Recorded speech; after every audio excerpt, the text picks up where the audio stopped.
kita akan membahas tentang keajaiban zikir setelah sholat. Dan nanti juga dijelaskan tentang apa saja bacaan-bacaan atau zikir yang diajarkan Nabi Sallallahu Alaihi Wasallam yang dianjurkan dibaca setelah sholat. Dalam Al-Quranul Karim surah An-Nisa ayat 103, Allah Subhanahu wa taala berfirman, "Fa idza qadaytumus salata fadhkurullaha qiyaman wa qu'udan wa 'ala junubikum." Maka apabila kamu telah selesai melaksanakan salat, maka berzikirlah kepada Allah di waktu berdiri, di waktu duduk, dan di waktu berbaring. Karena kondisi sholat seseorang itu kan tergantung kesehatan dan tidaknya. Sehingga boleh jadi mungkin dia bisa berzikir sambil berdiri karena mungkin tergesa-gesa, habis sholat ada urusan, maka bisa sambil jalan. Ataupun kalau lagi senang bisa zikir sambil duduk. Atau mungkin kalau orang itu sakit bisa berbaring dalam kondisi zikir. Kemudian dalam surah Al-Jumu'ah juga Allah katakan dalam ayat ke-10, "Fa idza qudiyatis salatu fantashiru fil ardi wabtaghu min fadlillahi wadhkurullaha katsiran la'allakum tuflihun." Apabila telah ditunaikan salat, maka bertebarlah di muka bumi dan carilah karunia Allah dan berzikirlah kepada Allah dengan zikir yang banyak supaya kalian beruntung. Dua ayat ini menunjukkan kepada kita tentang anjuran zikir setelah salat. Adapun keutamaannya, zikir setelah salat itu la yakhibu qailuhun aw fa'iluhun, tidak akan disentuh dengan kerugian bagi yang membacanya atau bagi yang melakukannya. Nabi SAW bersabda dalam hadis Ka'b bin Ujrah radhiyallahu an, "Mu'aqqibatu la yakhibu qailuhun aw fa'iluhun dubura kulli salatin maktubatin 33 tasbihatan wa 33 tahmidatan wa 34 takbiratan." Kata Nabi SAW, perkara yang tidak akan mengalami kerugian bagi yang mengucapkan atau yang melakukannya setiap selesai solat 5 waktu, maka bacalah 33 tasbih, 33 tahmid, dan 34 takbir. Jadi orang yang membaca zikir setelah salat itu dipastikan hidupnya tidak akan mengalami kerugian. Kemudian yang kedua, bahwa orang yang berzikir setelah salat itu pahalanya sama dengan haji, pahalanya sama dengan umrah, pahalanya sama dengan sedekah, bahkan pahalanya sama dengan jihad. Jadi rugi kalau sampai orang meninggalkan zikir setelah salat. Lihat pahalanya. Dan itu disyaratkan dalam hadis Bukhari Muslim dari hadis Abi Hurairah radhiyallahu an, anna fuqara al-muhajirin atau Rasulullah sallallahu alaihi wasallam. Jadi orang-orang miskin dari kalangan muhajirin itu, mereka datang kepada Nabi sallallahu alaihi wasallam, kemudian mereka berkata, "Ya Rasulullah, dhahaba ahlud dusur bid darajatil ula wa na'imal muqim."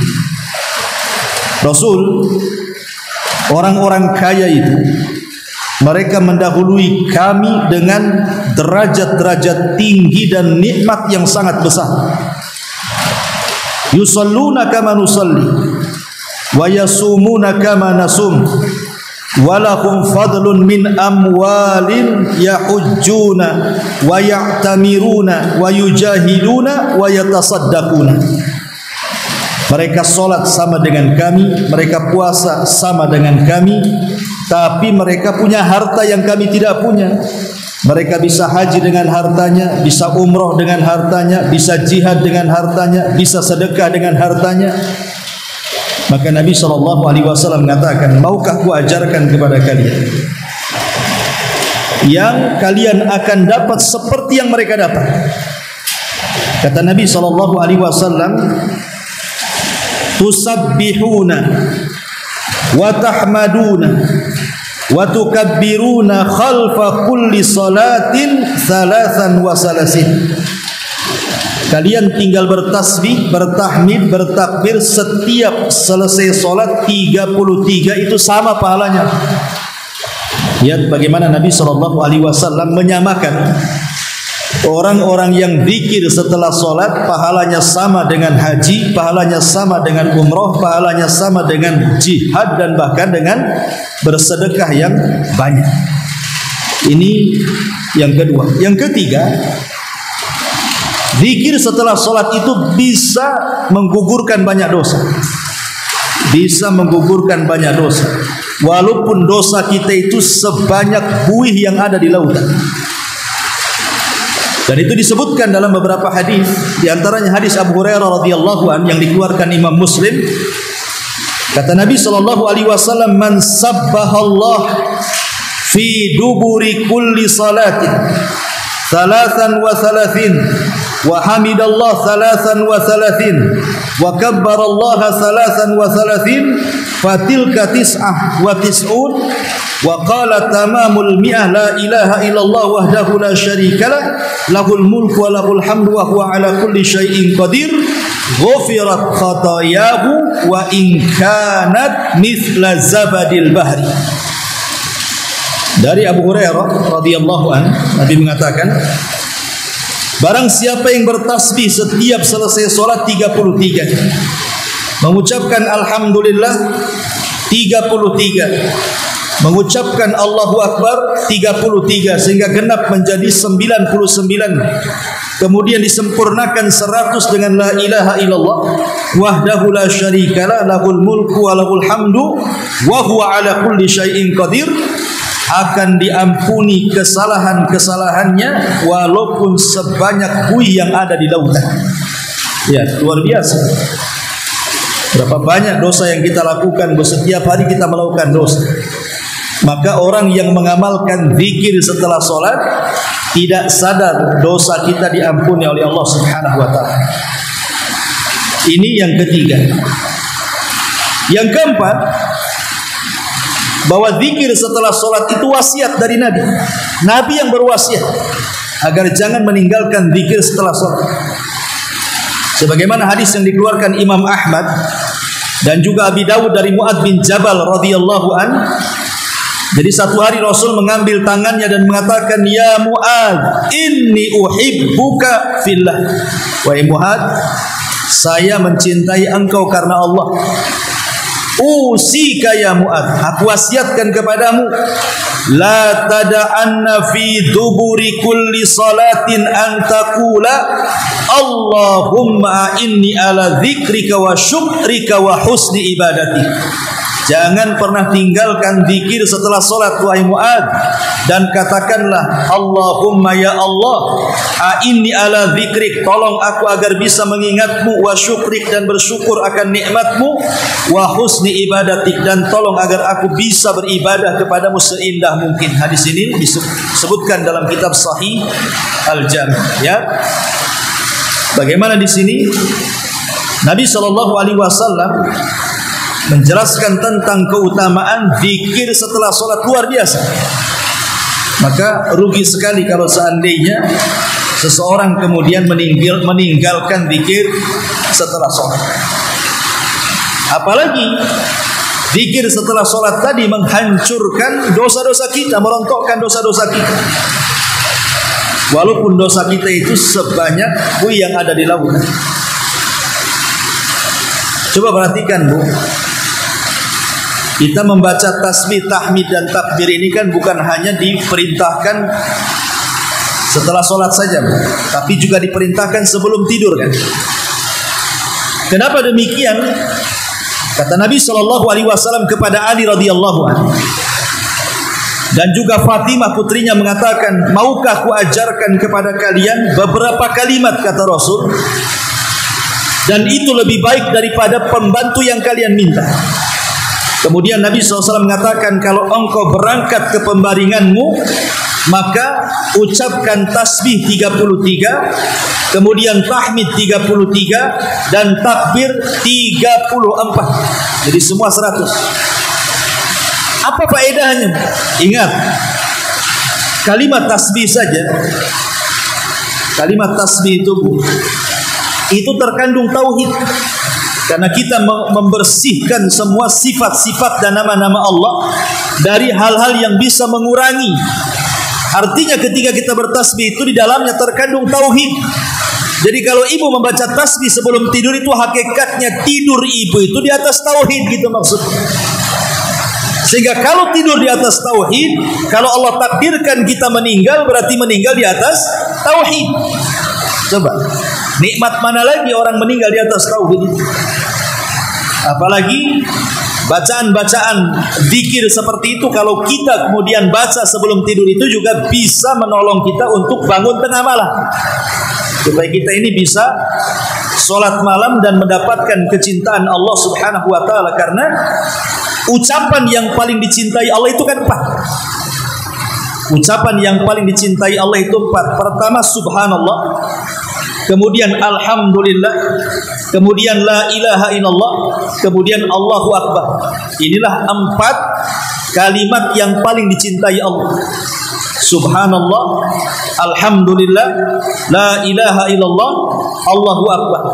Artinya kalau kita baca 4-4-nya berarti kita sedang dicintai Allah Subhanahu wa ta'ala. Ini maksudnya keumuman zikir ya, apalagi dibaca selepas sholat. Tapi kalau kita melihat keutamaan zikir secara umum lebih hebat lagi.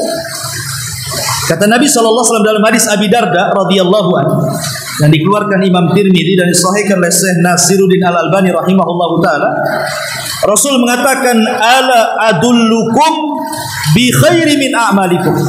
Maukah kutunjukkan kepada kalian sebaik-baik amal? Bayangkan, zikir itu sebaik-baik amal, kata Nabi. Wa azkaha inda malikikum, lebih membersihkan kalian ketika berhadapan dengan Allah. Wa arfauha fi darajatikum, diangkat derajat kalian di sisi Allah. Wa khairun lakum min infaqiz zahabi wal waraq, wa khairun lakum min antalqau aduwakum fatadribu a'naqahum wa yadribu a'naqakum. Bahkan lebih baik daripada infak emas dan perak, bahkan lebih baik daripada Anda berjihad sehingga Anda dibunuh atau membunuh musuh. Kata sahabat, tentu Rasul, amalan apa itu kok banyak kali keutamaan? Kata Rasulullah, zikrullah, berzikir kepada Allah Azza wa Jalla. 1, kata Rasul, amalan yang paling baik. 2, bisa membersihkan kita di hadapan Allah. 3, bisa mengangkat derajat kita di sisi Allah. 4, lebih baik daripada infak emas dan perak. 5, lebih baik daripada jihad, Anda membunuh atau Anda dibunuh. Bayangkan 5 perkara orang akan mendapatkan bagi yang lisannya tidak pernah kering daripada zikir kepada Allah Subhanahu wa ta'ala. Bahkan Rasul mengatakan dalam Sahih Muslim itu, sabaqal mufarridun. Qalu wa mal mufarriduna ya Rasulullah? Qala adz-dzakiruna Allah katsiran wa dzakira. Telah mendahului kita masuk surga orang-orang mufarridun. Jadi kalau ibu jalan berdua dari rumah ke sini, yang satu zikir terus, ibu diam saja, maka samping ibu yang zikir itu duluan masuk surga. Itulah mufaridun namanya. Jadi ditanya, siapa mufaridun itu wahai Rasul?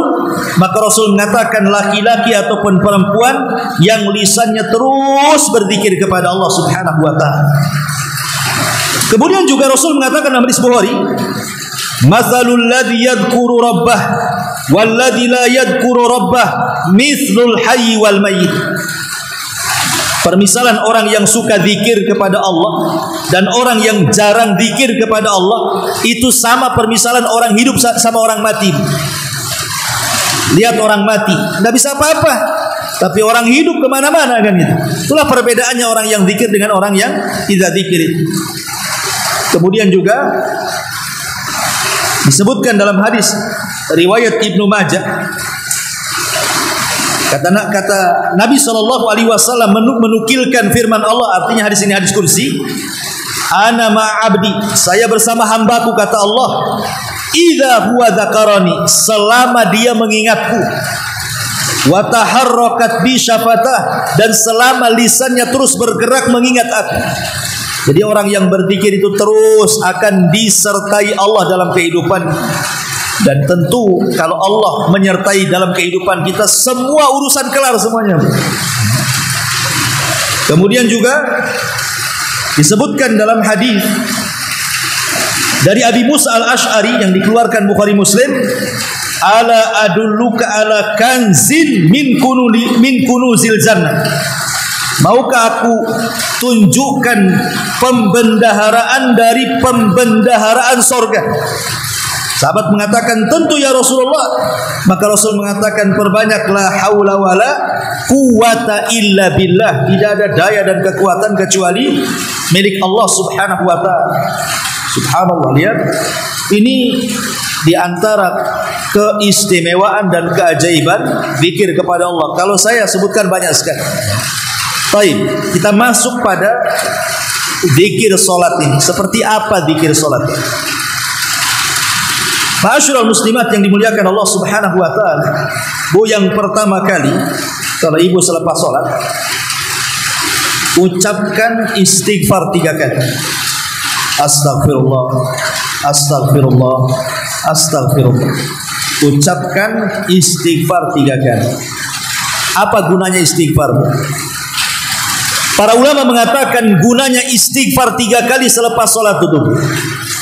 Yang namanya kita lagi sholat itu, Bu, kadang-kadang menghayal, kadang-kadang kurang khusyuk, kadang-kadang bacaannya kurang fasih, kadang-kadang melamun, kadang-kadang kurang tumak ninah. Kita tidak tahu kan, mesti dalam sholat kita itu adalah kekurangan-kekurangan itu. Maka sebagai pelengkap supaya kekurangan-kekurangan itu bisa ditempel, makanya kita disunnahkan untuk baca istighfar 3 kali. Itu minimal, Bu.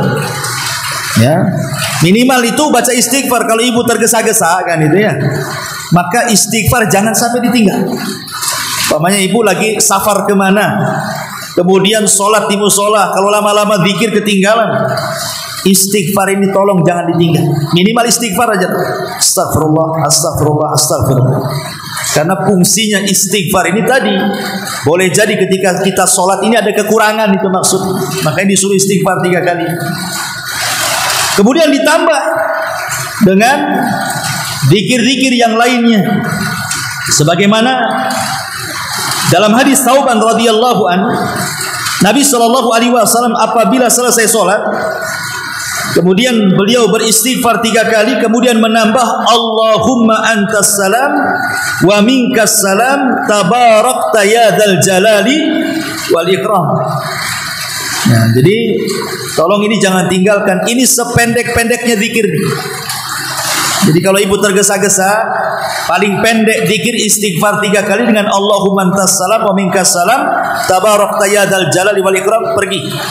Kalau memang sangat mendesak gitu ya, sangat tergesa-gesa, tidak bisa duduk lama-lama, inilah sependek-pendeknya zikir. Astagfirullah, astagfirullah, astagfirullah. Allahumma antas salam wa minkas salam tabarakta ya dzal jalali wal ikram. Ya Allah, Engkaulah yang salam dan keselamatan hanya milik Engkau. Maha suci Engkau, wahai Zat yang memiliki semua keagungan dan kemuliaan. Ma'asyiral muslimat yang dimuliakan Allah Azza wa Jalla, baru kemudian kita baca tauhid. Setelah kita membaca astagfirullah, astagfirullah, astagfirullah, Allahumma antas salam wa minkas salam tabarakta ya dzal jalali wal ikram, maka ibu lanjut dengan mentauhidkan Allah. La ilaha illallah wahdahu la syarikalah.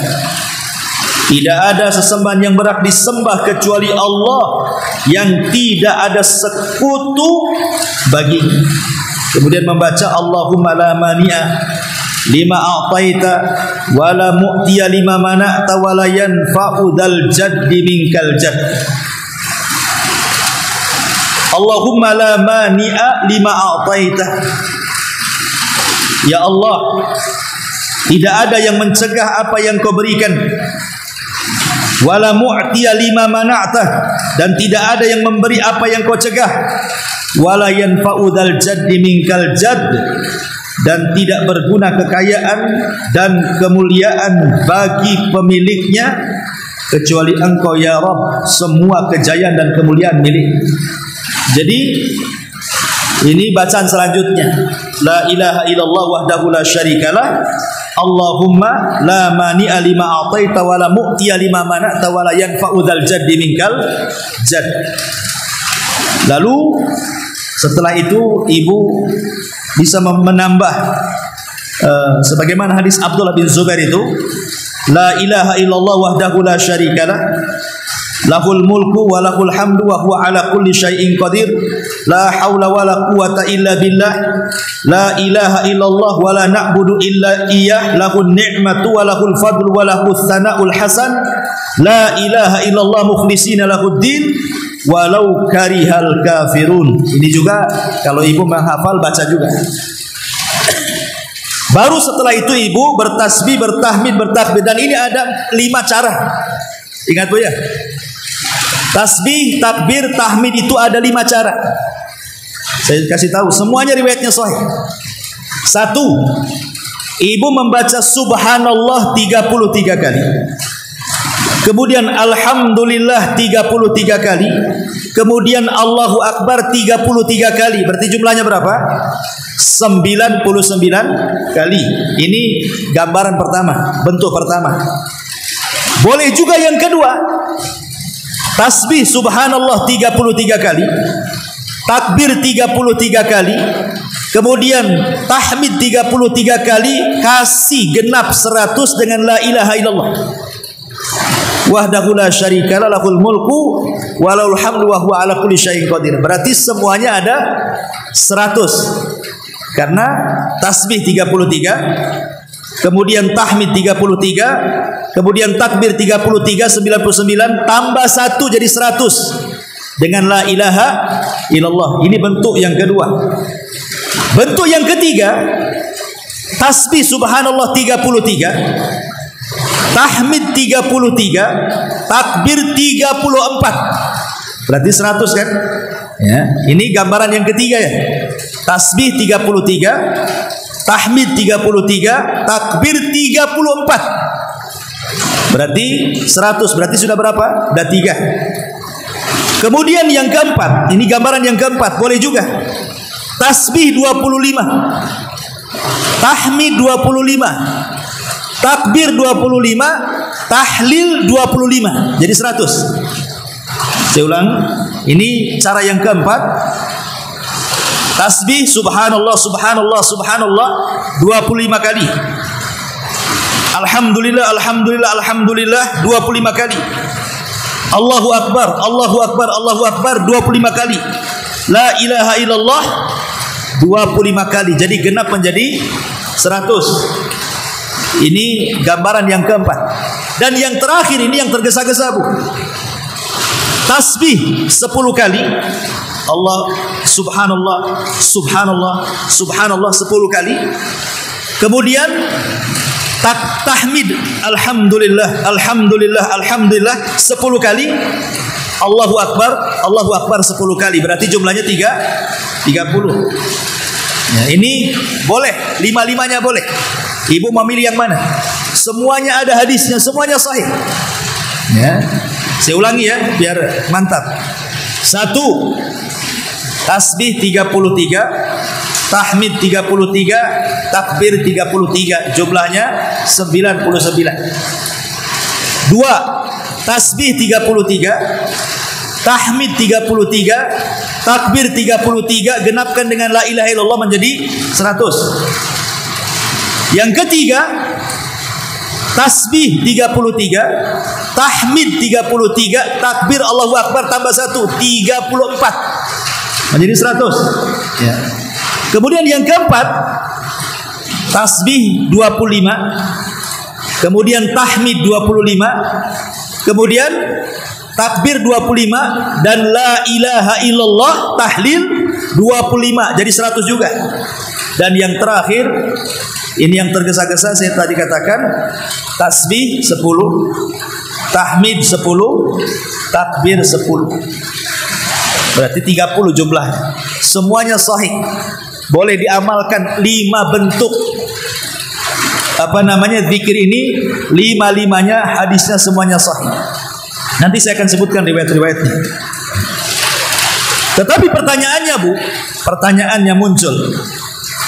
Gimana kalau seandainya kita gabungkan semuanya saja? Daripada kita subhanallah, subhanallah, subhanallah 33, alhamdulillah, alhamdulillah, alhamdulillah 33, Allahu Akbar 33, kan lama Bu. Kita gabung saja, subhanallah, walhamdulillah, Allahu Akbar, subhanallah, walhamdulillah, Allahu Akbar, subhanallah, walhamdulillah, Allahu Akbar 33 kali. Kan nanti jatuhnya 99 juga kan? Paham maksud saya? Ya. Kita gabungkan sajalah, daripada subhanallah, subhanallah, Allahu Akbar, Allahu Akbar. Saya gabungkan aja satu kalimat.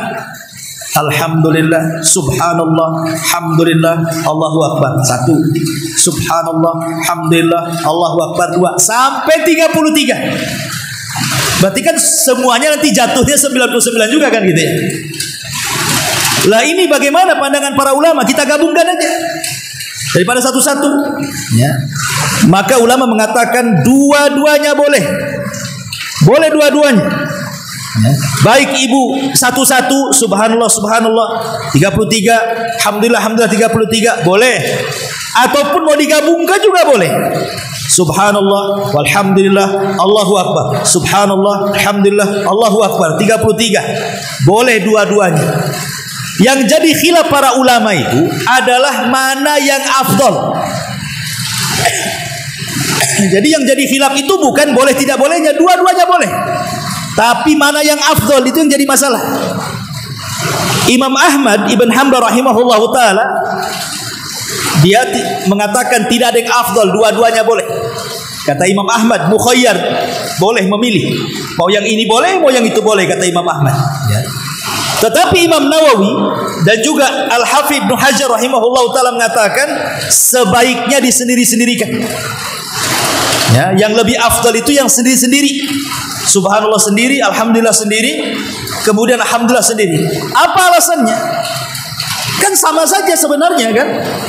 Alasannya karena gerakan jari lebih banyak yang sendiri dibandingkan yang digabung. Itu saja alasannya.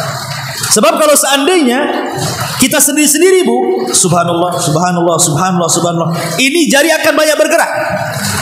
Tapi kalau digabungkan, subhanallah, alhamdulillah, Allahu Akbar, jarinya sedikit bergerak. Karena setelah di angka 33 selesai kan. Sementara jari-jari ini akan menjadi saksi di hadapan Allah. Semakin banyak bergerak, semakin banyak bersaksi. Itu maksudnya. Ya. Tetapi intinya kalau ditanya mana yang lebih baik gitu ya, tidak ada yang lebih baik menurut Imam Ahmad. Tapi menurut Imam Nawawi sebaiknya yang disendiri-sendirikan karena alasannya gerakan jari akan lebih banyak lagi. Itu alasannya di situ saja ulama itu. Tapi boleh dua-duanya dilakukan, tidak ada masalah. Dan dua-duanya ada dalilnya. Adapun dalil yang pertama yang membolehkan menggabungkan itu adalah hadis yang kita baca tadi. Hadis ketika para fuqara muhajirin, orang-orang fakir miskin datang kepada Rasulullah mengadukan orang-orang kaya itu enak kali mereka. Kok bisa haji, bisa umroh, bisa jihad, bisa sedekah dengan harta, kami tidak bisa. Maka Rasul mengatakan, kalau begitu, kalau kau ingin mendapatkan apa yang mereka dapatkan, kata Rasulullah apa? Bacalah tasbih, tahmid, takbir. Kemudian Rasul mengatakan 33 kali di belakang. Seolah-olah ada penggabungan di sini. Ya, Rasul tidak mengatakan tasbih sekian, tahmid sekian, takbir sekian, tapi Rasul menyebutkan langsung tasbih, tahmid, takbir sekian, kata Rasul. Kata perawi hadis ini namanya Abu Saleh. Ya, ketika namanya Sumai itu bertanya kepada Abu Saleh. Abu Saleh mengambil hadis dari Abu Hurairah radhiyallahu an tentang pemahaman hadis tadi. Kata Abu Saleh mengatakan bahwa kita dalam zikir ketika sholat digabungkan, bukan dipisah-pisahkan. Ini dalil yang menggabungkan. Tetapi kata ulama yang memisahkan, rata-rata semua riwayat yang kita baca tentang tasbih, tahmid dan takbir itu rata-rata disendirikan. Ya, tetapi karena ada dua riwayat ini, makanya Imam Ahmad mengatakan jangan menyempitkan, dua-duanya boleh, kata Imam Ahmad. Tapi Imam Nawawi, Imam Ibnu Hajar, Al-Qadhi Iyad dan banyak para ulama mengatakan sebaiknya disendiri-sendirikan. Wallahu a'lam. Bisa dipahami, Bu? Takutnya nggak dengar masalah ini, suaranya krek-krek di atas ya. Nah, itulah gambaran seseorang membaca tasbih, takbir, kemudian tahmid dan tahlil. Lah setelah kemudian ibu membaca seperti itu, membaca tasbih, tahmid dan takbir tadi, mulailah kalau ibu mau nambah baca ayat kursi. Karena hadis Nabi SAW mengatakan man qara'ah ayatal kursi dubura kulli salatin maktubatin lam yamna'hu min dukhulil jannata illa an yamut. Barang siapa membaca ayat kursi setiap selesai sholat wajib, maka tidak ada yang bisa menghalanginya untuk masuk surga kecuali kematian. Seolah-olah tidak ada syarat dia masuk surga, tinggal mati aja syaratnya. Orang yang melanggengkan membaca ayat kursi selepas sholat wajib, tapi dibaca setelah tasbih, tahmid, takbir, baca ayat kursi.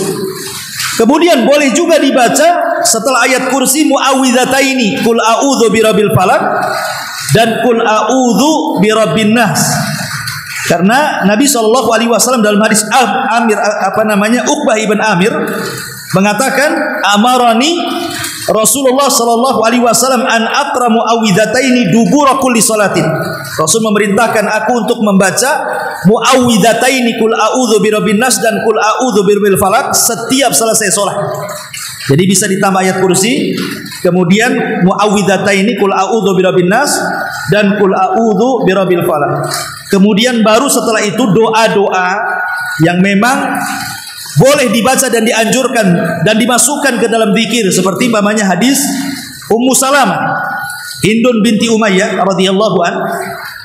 Dia mengatakan kana yaqulu idza shalla subha hina yusallimu Allahumma inni as'aluka ilman nafi'a wa rizqan thayyiba wa amalan mutaqabbala. Dari Ummu Salamah Hindun binti Umayyah, dia mengatakan biasa Rasul SAW jika sholat subuh ketika selesai salam beliau membaca Allahumma ya Allah ya, inni as'aluka, aku meminta kepadamu ilmu yang bermanfaat, nafi'an, wa rizqan thayyiban, rizki yang baik, wa amalan mutaqabbala, dan amalan yang engkau terima. Jadi boleh juga ditambah dengan doa Allahumma inni as'aluka ilman nafi'a wa rizqan thayyiba wa amalan mutaqabbala. Boleh juga ditambah, dimasukkan ke wirid ini. Boleh juga membaca ditambah dengan Rabbighfirli, Rabbighfirli, Allahumma gfirli wa tub alayya innaka antat tawwabul ghafur. Boleh juga, boleh kalau ibu agak panjang Rabbighfirli aja lah 100 kali ya. Jadi boleh membaca 100 kali Rabbighfirli, Rabbighfirli, Rabbighfirli, Rabbighfirli. Dan ini kan gunanya agar Allah mengampuni dosa kita. Dan itu sebagaimana riwayat Imam Ahmad dalam musnadnya. Kemudian atau ibu boleh juga membaca doa yang diajarkan Rasul kepada Mu'adz tadi. Allahumma inni ala dzikrika wa syukrika wa husni ibadatik. Atau boleh juga ditambah doa takut kepada kesyirikan yang diajarkan Rasul kepada Abu Bakar. Karena Abu Bakar selalu membaca selepas sholat apa? Dijadikan wirid Allahumma inni a'udzubika an usyrika bika wa ana a'lam wa a'udzubika bima la a'lam. Ya Allah, aku berlindung dari kesyirikan yang aku tahu dan dari kesyirikan yang aku tidak tahu. Nah, inilah bacaan-bacaan zikir. Kata para ulama, kesalahan orang habis sholat itu langsung doa. Jangan doa dulu, ya. Zikir dulu. Selesaikan zikirnya baru doa. Ya, karena Rasulullah SAW tidak ada satupun riwayat habis sholat langsung doa, ngangkat tangan, tidak ada. Zikir dulu, ya. Karena zikir ini sudah terkandung doa sebenarnya. Ya, zikir sendiri sudah terkandung doa, apalagi istighfar tadi. Masa habis sholat langsung angkat tangan? Enggak begitu. Minta dulu ampun kepada Allah. Boleh jadi sholat yang kita lakukan ada kelalaiannya, kita tidak tahu. Makanya habis sholat langsung astagfirullahaladzim, astagfirullahaladzim, astagfirullahaladzim. Supaya sekali lagi dosa-dosa dalam sholat kita, kelalaian kita dalam sholat kita itu bisa disempurnakan dengan istighfar. Ya. Ma'asyiral muslimat yang dimuliakan Allah Subhanahu wa taala. Adapun hadis yang masalah tasbih, tahmid, takbir tadi itu, ya. Pertama riwayat Abu Hurairah radhiyallahu an yang dikeluarkan Imam Muslim. Man sabbahallah fi dzuburi kulli salatin salasan wa salasin wa hamidallah salasan wa salasin wa kabbarallah salasan wa salasin fatilka tis'atun wa tis'un wa qala tamamul mi'ah la ilaha illallah wahdahu la syarikalah lahul mulku wa lahul hamdu wa huwa ala kulli syai'in qadir. Ini yang pertama. Barang siapa yang berzikir setelah selesai solat kemudian membaca tasbih 33, tahmid 33, takbir 33, lengkapi la ilaha illallah jadi 100. Ini yang pertama tadi ya, gambaran. Kemudian yang kedua 33 tasbih, 33 tahmid, 34 takbir. Ya, jadi 100 juga. Ini berdasarkan hadis Ka'ab bin Ujrah radhiyallahu an. Kata Nabi SAW, mu'aqibatun la yakhibu qailuhun aw fa'iluhun dubura kulli salatin maktubatin salasun wa salasuna tasbihatan wa salasun wa salasuna tahmidatan wa arba wa salasuna takbiratan. Ada beberapa kalimat yang orang yang mengucapkannya tidak akan rugi dunia akhirat. 33 tasbih, 33 tahmid, 34 takbir. Ini gambaran yang kedua, ya, 100 juga, ya. Kemudian gambaran yang ketiga, yang tasbih 25, tahmid 25, takbir 25, tahlil 25, 100 juga tuh. Ini berdasarkan hadis Zaid bin Thabit yang dikeluarkan Imam Nasai dan disahihkan oleh Syekh Nasiruddin Al-Albani rahimahullahu taala. Kata Rasulullah sallallahu alaihi wasallam, amarakum Rasulullah sallallahu alaihi wasallam an tusabbihu dubura kulli salatin salasan wa salasin tahmadu salasan wa salasin tukabbiru arba'an wa salasin. Qala na'am. Kemudian kata Nabi SAW di riwayat yang lain, kata Rasul, umiru an yusabbihu dubura kulli salatin salasan wa salasin wa yahmadu salasan wa salasin wa yukabbiru arba'an wa salasin. Kemudian kata Rasul sallallahu alaihi wasallam ditambah di ujung hadis, kata Nabi SAW, faj'aluha khamsan wa ishrin. Ya, jadikan oleh kalian khamsan wa ishrin, artinya 25. Ya, enggak perlu 33, boleh 25, 25, 25, 25 jadi 100. Nah, gitu maksudnya. Ini berdasarkan hadis Zaid ibn Thabit yang dikeluarkan Imam Nasai. Atau tadi 10-10 tadi. Tasbih 10, takbir 10, kemudian tahmid 10 berdasarkan hadis Abdullah ibn Amr radhiyallahu an. Nabi sallallahu alaihi wasallam mengatakan, yang dikeluarkan Imam Abi Dawud dan disahihkan oleh Syekh Nasiruddin Albani rahimahullah taala, yusabbihu fi duburi kulli salatin ashran wa yahmadu ashran wa yukabbiru ashran. Bertasbih 10 kali, bertahmid 10 kali, dan bertakbir 33 kali. Termasuk juga gambaran yang 33 tasbih, 33 tahmid, 33 takbir tanpa digenapkan menjadi 100. Ini pun hadis yang disahihkan oleh Syekh Nasiruddin Al-Albani rahimahullah. Intinya bahwa ada 5 gambaran. Itu secara singkat zikir selepas sholat. Wallahu alam, ini untuk pengetahuan saja, biar mengingatkan lah, karena ibu kan juga sering zikir juga, tapi terkadang ilmunya nggak ada, ya. Jadi kita hanya memberikan pengetahuan bahwa macam-macam zikir itu disebutkan. Tapi sekali lagi, jangan langsung berdoa selepas sholat, zikir dulu. Nanti kalau selesai zikir bolehlah ibu angkat tangan sebagai doa kan itu ya.